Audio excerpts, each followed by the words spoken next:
Girls, all right, the headline story in the NBA this week, Tuesday night in Miami, a game which caught the keen eye of Scoop D'Agostino. Mr. and Mrs. North and South America and all the ships at sea, let's go to press. My, oh, Bam Adebayo. Usually a number only reserved for the high temperatures on South Beach, Adebayo posted 83. Yes, 83 points as he went on a scorcher for the Heat on Tuesday against the Wizards. 20 made hoops, 7 from beyond that three-point arc you crazy kids use that wasn't around in my day, and 3 dozen made free throws, almost more than Shaq made in his entire career. Please don't hurt me, big fella. Adebayo had never even been half that good before, with his previous career mark coming in at 41 points. Take his 2 best scoring efforts prior to Tuesday, and they still only total 79. And for good measure, there were 11 games this season where entire teams scored less than 83. Adebayo did it by himself on Tuesday. He became the 11th player in league history to score at least 70 in a game, and the first since Luka and Embiid did it 4 days apart in 2024. Wilt the Stilt did it 6 times. But Adebayo etched his name in the history books, arriving on the scene with a bam to fall right between the Big Dipper's 100 and Kobe's 81 for the second highest single game output the league has ever seen. As always, we're giving you the scoops on hoops right here on This Week in the NBA. And Kenny, that performance certainly generated a lot of conversation. Some folks critical of how he got the 83. And I saw Pat Riley's comments today where he said, well, that's just bull. Anybody who has an issue with this, what do you think? Well, I mean, first of all, congratulations to Bam. That's an unbelievable feat. No matter where you're playing and what you're doing, I don't care where you are, that's an unbelievable feat. And, you know, his ability to, you know, play with that energy that long is probably something we hadn't seen in a long, long time. But I would have to agree with Pat Riley. Like, whoever doesn't understand, there's probably only like 4 or 5 players in the league that if you said, okay, I'm going to give you all the shots that you want tonight, that could even get to the point of 83 points. You know, and he was so fortunate to have such a scorching first quarter. I think that was Bush League.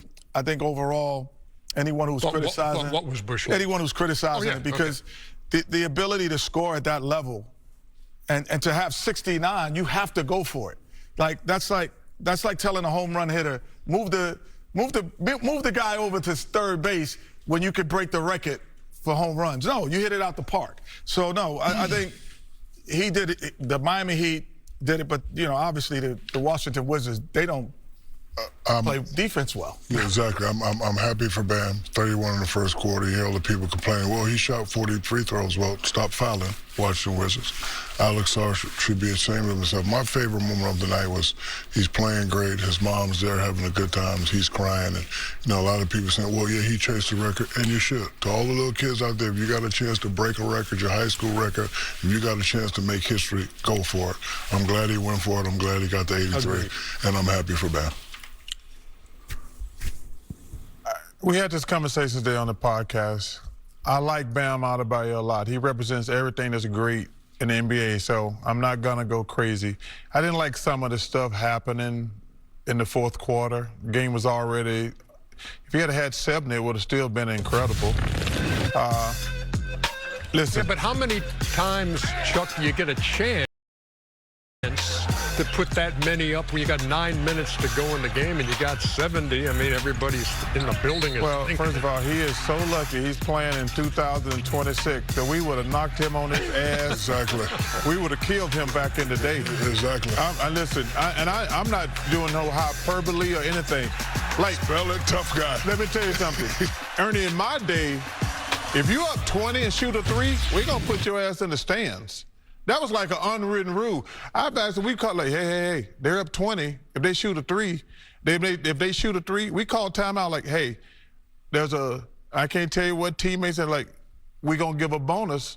Every time you knock the hell out of somebody who shoot a 3, we're going to call that you get a bonus. You get out of the kiddie pool. But Chuck, there also is an unwritten rule. When you're playing with a guy that's hot, you get it to him. Shaq, get it to him, right, Kenny? I'm not 100%. I mean, get it to him. The ability, to be in position to get the spoils.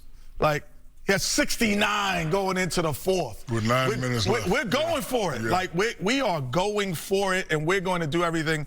And it's been a history of the game, with David Robinson, I think, got 71 in the last day game of the season. Yeah. But, like, people have gone for records because that's what it is. But the one thing is, they've all put themselves in position.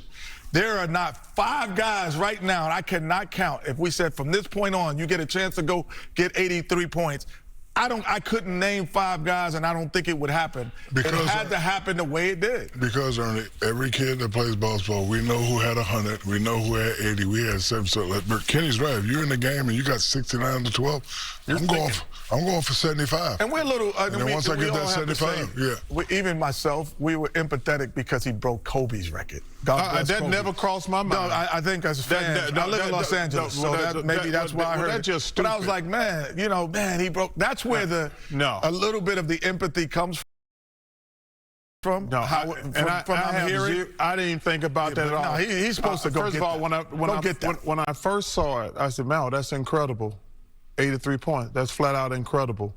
And like I said, I got number love. Bam does everything right, but then they have to show the highlights. I'm like, yo, man, that's like, I had some problems with. Like I say, I'm gonna give him a pass because I love Bam, and congratulations to him. But some of that stuff was going on in the fourth quarter. The fouling and the fouling and things. Dude, stop him. Okay, we foul you. No, not. Stop me. Stop me then. How hard it is to. They had 3 guys. I watched the last 4 minutes. And I will say they had this, 3 guys on him, and they could not stop him. It doesn't matter. We foul you. You scored. Stop us. And I'll be honest with you, Ernie. I'm disgusted by the Wizards. Thank you. I'm like. Disgusted. As a competitor, you got to go dirty. I believe.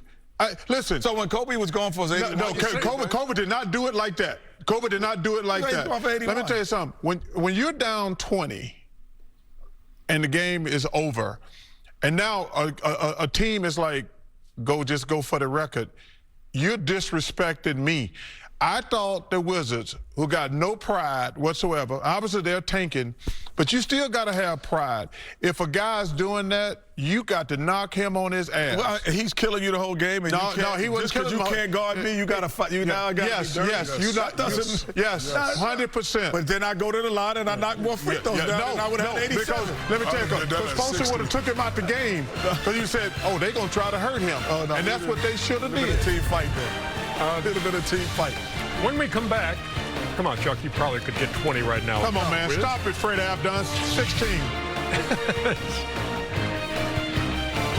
LeBron's taking that golf kind of seriously. He is. He played with John Rahm a couple of weeks ago. Yeah, when he's about to play the Denver Nuggets. Yeah, once the first round of the playoffs over, he'll have plenty of time. Shoot your jumper. Work on your jumper right now. Yeah.